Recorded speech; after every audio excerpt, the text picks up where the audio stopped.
betul. Tapi hati-hati. Beda yang saya lihat di Taiwan dan Korea. Ini yang harus betul-betul desain ini secara konsisten harus kita lakukan terus.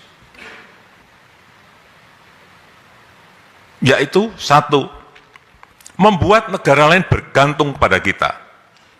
Sebetulnya ini sudah beberapa kali saya cek siapa sih yang tergantung pada kita, ternyata banyak sekali.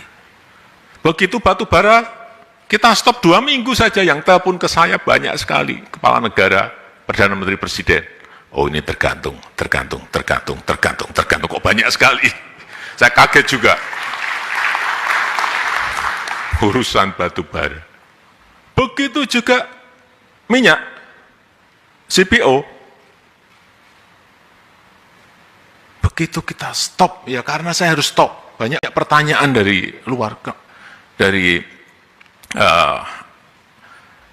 IMF, dari Bank Dunia, kenapa stop? Ya karena dalam negerinya hilang barangnya. Saya harus utamakan rakyat saya dulu, saya sampaikan. Nggak bisa. Saya berikan ke kamu, kemudian kita kelabakan nggak punya minyak. Nggak bisa dong, nggak bisa saya. Pasti saya stop.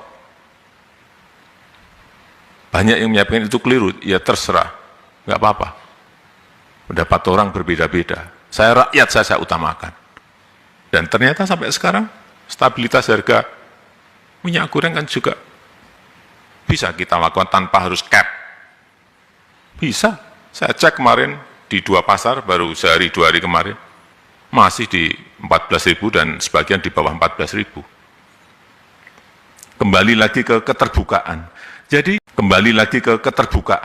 Jadi kita tetap membuka ekonomi kita, keterbukaan ekonomi, tetapi sekali lagi harus kita bisa mendesain negara lain tergantung pada kita. Harus, jangan sampai kita ini hanya menjadi cabang. Ini yang saya lihat kekeliruan di Amerika Latin, hanya menjadi cabang. Banyak investor masuk, tetapi hanya menjadi cabang. Ekonominya tumbuh, tapi hanya menjadi cabang. Dan negara-negara itu saya lihat juga tidak membuat produk-produk yang negara lain bergantung. Sehingga ini tidak masuk ke global supply chains. Saya berikan contoh saja, Taiwan. Kenapa sih Taiwan bisa meloncat? Hanya satu contoh aja. Mereka membuat chip. Fokus, strategik, dan kompetitif. Hanya di situ. Dan semua tergantung pada produk ini. Hanya satu produk. Belum produk-produk yang lain. Kemudian Korea juga sama. Saya lihat, kenapa ini melejit ini kenapa? Saya lihat terus, yang membuat mereka melejit salah satunya, ini hanya salah satu, membuat komponen-komponen digital. Sehingga perusahaan-perusahaan besar di Amerika semuanya tergantung pada dia. Butuh dia. Saya sering tanya, kenapa sih Korea melakukan itu? Saya tanya langsung ke presidennya saat itu. Kenapa? Seperti negara-negara lain senangnya mengikuti jejaknya Barat. Nah, kalau kita mengikuti, ya kita selalu di belakangnya terus. Kalau kita naik tangganya mengikuti, ya kita akan di bawahnya dia terus. Padahal kita memiliki kekuatan besar tadi yang saya sampaikan. Tidak bisa.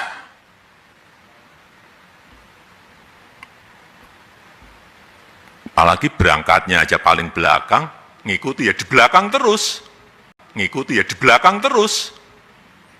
Ingat ini, mereka nggak mau itu. Selalu kalau pas ngomong-ngomong berdua, selalu hal-hal seperti itu saya tanyakan. Kenapa? Dan nggak akan bisa mendahului sampai kapanpun. Oleh sebab itu, kita desain. Ini hanya satu yang saya sampaikan, tapi nanti industri kesehatan juga, industri-industri yang bidang yang lain juga. Bagaimana membangun sebuah ekosistem besar sehingga negara lain tergantung pada kita. Karena kita memiliki nikel, memiliki tembaga, memiliki bauksit, memiliki tin, timah. Ngikuti ya di belakang terus. Ingat ini, mereka nggak mau itu. Selalu kalau pas ngomong-ngomong berdua, selalu hal-hal seperti itu saya tanyakan. Kenapa? Dan nggak akan bisa mendahului sampai kapanpun. Oleh sebab itu, kita desain. Ini hanya satu yang saya sampaikan, tapi nanti industri kesehatan juga, industri-industri yang bidang yang lain juga. Bagaimana membangun sebuah ekosistem besar sehingga negara lain tergantung pada kita. Karena kita memiliki nikel, memiliki tembaga, memiliki bauksit, memiliki tin, timah, bauksit, memiliki tin, timah, memiliki. Dan potensi kita ini gede sekali. Mau kita lanjutkan ekspor bahan mentah. Hati-hati. Dulu zaman VOC, zaman company, itu ada yang namanya kerja paksa. Ada yang namanya tanam paksa. Zaman modern ini muncul lagi ekspor paksa. Ekspor paksa. Kita dipaksa untuk ekspor.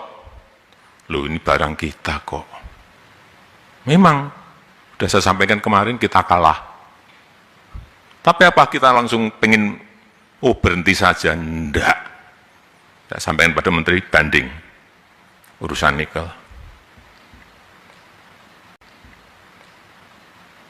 Karena ini ceritanya belum rampung kalau kita berhenti. Ya, ekosistem besar yang kita impikan ini nggak akan muncul. Seperti chip, seperti komponen digital tadi.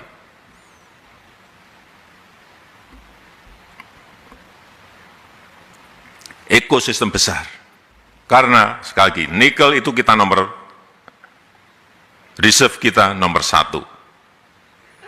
Timah, nomor 2. Bauksit, nomor 6. Tembaga, nomor 7 dunia. Punya semuanya. Membangun ekosistem EV baterai, itu kita hanya kurang litium. Nggak punya. Saya kemarin sudah sampaikan ke Prime Minister Albanese. Australia punya litium. Kita boleh beli dong dari Australia. Terbuka, silakan. Tapi ternyata dari kita sudah ada yang punya tambang di sana. Ini strategis, benar melakukan intervensi seperti itu. Sehingga ekosistem besar yang ingin kita bangun jadi.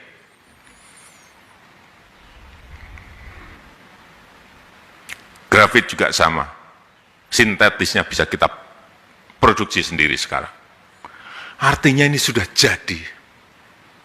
Yang paling sulit adalah mengintegrasikan, karena ini ada di tempat-tempat yang berbeda.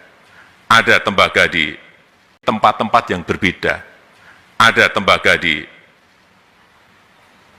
Papua, ada tembaga di Sumbawa, ada nikel di Sulawesi Tenggara dan Sulawesi yang lain, ada boksit di Kalimantan Barat dan di Kepri. Mengintegrasikan ini sebuah barang yang tidak gampang, sehingga jadi sebuah ekosistem itu. Inilah yang terus saya mati-matian ini harus jadi, karena inilah yang akan melompatkan kita, meloncati leapfrog menuju ke peradaban yang lain.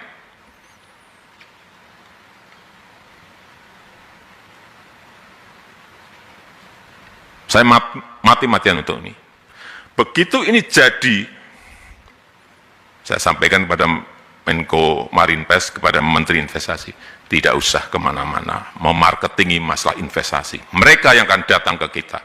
Tidak usah kemana-mana memarketingi masalah investasi. Mereka yang akan datang ke kita. Percaya saya, mereka yang akan datang ke kita untuk mencari, untuk beli EV baterai kita. Sehingga saya sampaikan, kita ini terbuka. Silahkan datang, partneran dengan private sector, partneran dengan BUMN, sehingga jangan sampai kita ini ditinggal. Ini kuncinya di situ tadi, di Amerika Latin. Mereka membuka investor sendirian,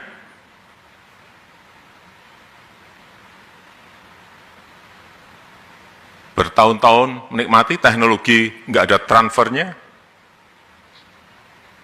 sehingga tidak ada ketergantungan itu. Inilah yang ingin kita bangun, hanya satu ekosistem dulu.